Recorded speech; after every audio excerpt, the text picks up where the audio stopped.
اللهم صل على سيدنا محمد يا رب صل وسلم دائما أبدا على حبيبك. بسم اللہ الرحمن الرحیم. حضرت نواس بن سمعان رضی اللہ تعالیٰ عنہ روایت کرتے ہیں کہ میں نے رسول صلی اللہ علیہ وسلم سے پوچھا کہ نیکی اور گناہ کیا ہے، یعنی نیکی اور گناہ کے حوالے سے سوال کیا تو آپ صلی اللہ علیہ وسلم نے فرمایا کہ نیکی اچھے اخلاق کا نام ہے اور گناہ وہ چیز ہے جو تیرے دل میں کھٹک پیدا کرے اور تو اس بات کو برا سمجھے کہ لوگ اس چیز پر مطلع ہوں۔ اصل میں جو دین کا بنیادی اصول یہ ہے کہ ہر ایسا عمل کہ جو رسول صلی اللہ علیہ وسلم کے احکام کے مطابق ہو اس کو نیکی کہا جاتا ہے۔ عام فہم مثال سے ہم اس کو یوں بھی سمجھ سکتے ہیں کہ اگر ایک شخص بظاہر عبادت کر رہا ہے لیکن وہ عبادت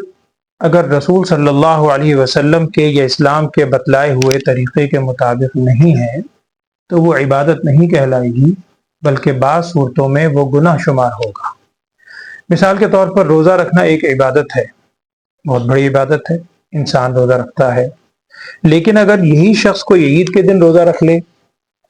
بظاہر عمل تو بڑا اچھا ہے لیکن چونکہ اس نے دین کے بتلائے ہوئے طریقے سے ہٹ کر کیا ہے یا عین غروب کے وقت، عین طلوع آفتاب کے وقت نماز پڑھتا ہے تو یہ اوقات نماز کے لیے مکروہ اور ممنوع ہے۔ لہذا دین وہ ہے کہ دین کا اصول یہی ہے کہ جو عمل رسول صلی اللہ علیہ وسلم کے بتلائے ہوئے طریقے کے مطابق ہو وہ دین ہے۔ اب اس حدیث کے اندر بھی نبی صلی اللہ علیہ وسلم سے دو چیزوں کے بارے میں پوچھا گیا کہ نیکی کیا ہے اور گناہ کیا ہے۔ تو نبی صلی اللہ علیہ وسلم نے ارشاد فرمایا کہ نیکی تو اچھے اخلاق کا نام ہے۔ یاد رکھیے اخلاق کا جب ہم لفظ بولتے ہیں تو اس میں ایک تو ظاہری اخلاق ہیں، کسی کے ساتھ اچھے طریقے سے پیش آنا، ہنس کے بات کر لینا یا مختلف انداز سے لوگوں کے ساتھ اچھا رویہ رکھنا، یہ بھی اخلاق کے اندر شامل ہے لیکن یہ اخلاق کا ظاہری درجہ ہے۔ دوسرا جو اخلاق کا ایک بنیادی صورت ہے وہ ہے اخلاق کی باطنی صورت۔ نبی صلی اللہ علیہ وسلم نے اپنی بعثت کا مقصد ایک حدیث میں اس کو فرمایا تھا کہ انما بعثت لاتمم حسن الاخلاق، اور ایک حدیث میں الفاظ ہیں مکارم الاخلاق، کہ بے شک مجھے اس لیے بھیجا گیا ہے تاکہ میں اچھے اخلاق کی تکمیل کروں۔ یعنی باطنی طور پر انسان کے دل میں جو برے خیالات آتے ہیں یا گناہ کی بعض صورتیں وہ ہیں جن کا تعلق انسان کے دل سے ہے، جیسے حسد ہے، تکبر ہے، کینہ ہے، ان چیزوں سے اپنے آپ کو بچانا۔ اسی طریق پر اخلاص ہے یا اور چیزیں ہیں، ان چیزوں کو اپنے دل میں پیدا کرنا۔ تو نیکی اصل میں اچھے اخلاق کا نام ہے۔ اور آگے آپ صلی اللہ علیہ وسلم نے فرمایا کہ گناہ وہ ہے جو تیرے دل میں کھٹکے، یعنی انسان کوئی کام کرتا ہے تو اسے ناپسند ہے کہ لوگ اس پر مطلع ہوں، وہ گناہ شمار ہوگا۔ یہاں بھی ایک عام طور پر ہمارے ذہنوں میں سوال آتا ہے کہ جناب بعض اوقات ایک شخص گناہ کے اندر اتنا آگے چلا جاتا ہے کہ وہ گناہ کو برا سمجھتا ہی نہیں، اب اس کی عادت بن گئی ہے، وہ گناہ کو برا ہی نہیں سمجھتا۔ تو یاد رکھیے اصل میں اس حدیث میں بھی یہ عمومی طور پر جو بات کی جاتی ہے یہ اس شخص کے بارے میں ہے جس کی فطرت سلیمہ ہے، جس کو اللہ نے قلب سلیم عطا کیا ہے۔ عام فہم مثال دیتے ہیں صبح و شام کہ ایک تندرست آدمی ہے، تندرست آدمی کا منہ کا ذائقہ درست ہے،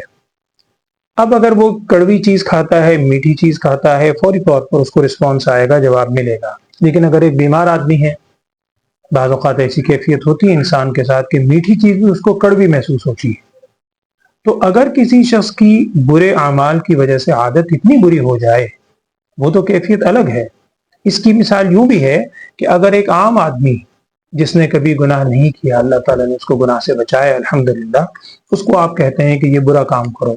مثلا اللہ نہ کرے رشوت ہی ہے، تو وہ 10 دفعہ سوچے گا،